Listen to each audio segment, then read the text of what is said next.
اعوذ باللہ من الشیطان الرجیم بسم اللہ الرحمن الرحیم۔ 4 قابل عبرت عورتیں۔ نمبر 1، واحلہ۔ یہ حضرت نوح علیہ السلام کی بیوی تھی۔ اس کو ایک نبی برحق کی زوجیت کا شرف حاصل ہوا اور برسوں یہ اللہ تعالیٰ کے نبی علیہ السلام کی صحبت سے سرفراز رہی، مگر اس کی بد نصیبی قابل عبرت ہے کہ اس کو ایمان نصیب نہیں ہوا، بلکہ یہ حضرت نوح علیہ السلام کی دشمنی اور توہین اور بے ادبی کے سبب سے بے ایمان ہو کر مر گئی اور جہنم میں داخل ہوئی۔ یہ ہمیشہ اپنی قوم میں جھوٹا پروپیگنڈا کرتی رہتی تھی کہ حضرت نوح علیہ السلام مجنون اور پاگل ہے، لہٰذا ان کی کوئی بات نہ مانو۔ وائلہ۔ یہ حضرت لوط علیہ السلام کی بیوی تھی۔ یہ بھی اللہ کے ایک جلیل القدر نبی علیہ السلام کی زوجیت اور صحبت سے برسوں سرفراز رہی، مگر اس کے سر پر بد نصیبی کا ایسا شیطان سوار تھا کہ سچے دل سے کبھی ایمان نہیں لائی، بلکہ عمر بھر منافقہ رہی اور اپنے نفاق کو چھپاتی رہی۔ جب قوم لوط پر عذاب آیا اور پتھروں کی بارش ہونے لگی، اس وقت حضرت لوط علیہ السلام اپنے گھر والوں اور مومنین کو ساتھ لے کر بستی سے باہر چلے گئے تھے۔ وائلہ بھی آپ کے ساتھ تھی۔ آپ نے فرما دیا تھا کہ کوئی شخص بستی کی طرف نہ دیکھے، ورنہ وہ بھی عذاب میں مبتلا ہو جائے گا۔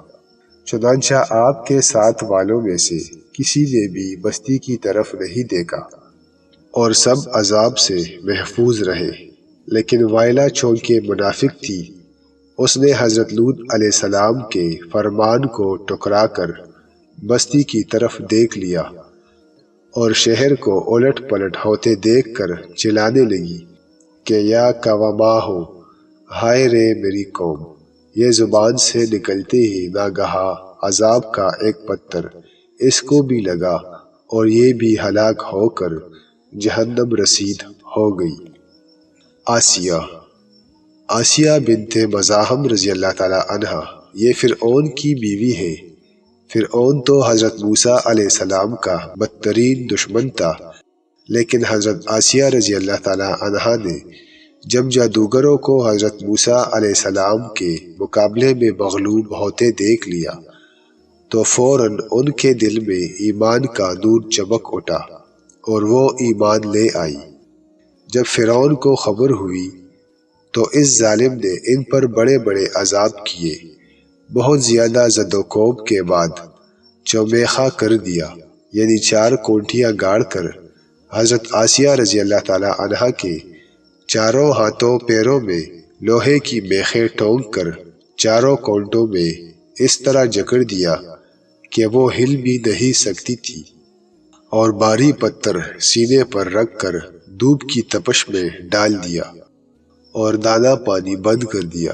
لیکن ان مصائب اور شدائد کے باوجود وہ اپنے ایمان پر قائم و دائم رہی اور فرعون کے کفر سے خدا عزوجل کی پناہ اور جنت کی دعائیں مانگتی رہی، اور اسی حالت میں ان کا خاتمہ بالخیر ہو گیا اور وہ جنت میں داخل ہو گئی۔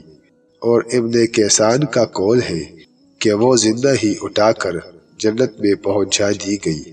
مریم بنت عمران رضی اللہ تعالی عنہا یہ حضرت عیسیٰ علیہ السلام کی والدہ ہے۔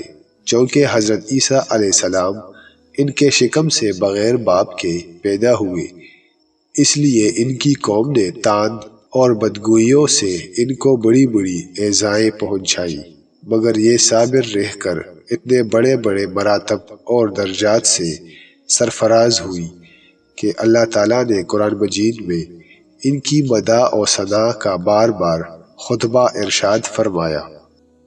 ان چاروں عورتوں کے بارے میں قرآن مجید نے سورہ تحریم میں فرمایا، جس کا ترجمہ ہے، اللہ تعالیٰ کافروں کی مثال دیتا ہے جیسے حضرت نوح علیہ السلام کی عورت واحلہ اور حضرت لوط علیہ السلام کی عورت وائلہ۔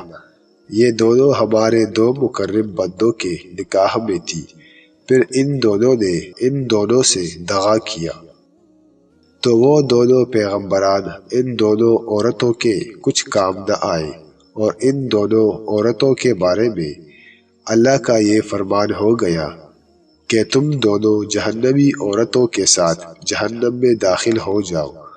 اور اللہ تعالیٰ مسلمانوں کی مثال بیان فرماتا ہے۔ فرعون کی بیوی آسیہ جب انہوں نے عرض کی، اے میرے رب، میرے لیے اپنے پاس جنت میں گھر بنا اور مجھے فرعون اور اس کے کام سے نجات دے، اور مجھے ظالم لوگوں سے نجات بخش، اور عمران کی بیٹی مریم جس نے اپنی پارسائی کی حفاظت کی، تو ہم نے اس میں اپنی طرف کی روح پھونکی، اور اس نے اپنے رب کی باتوں اور اس کی کتابوں کی تصدیق کی اور فرما برداروں میں سے ہوئی۔ پارہ نمبر 28 سورہ مریم۔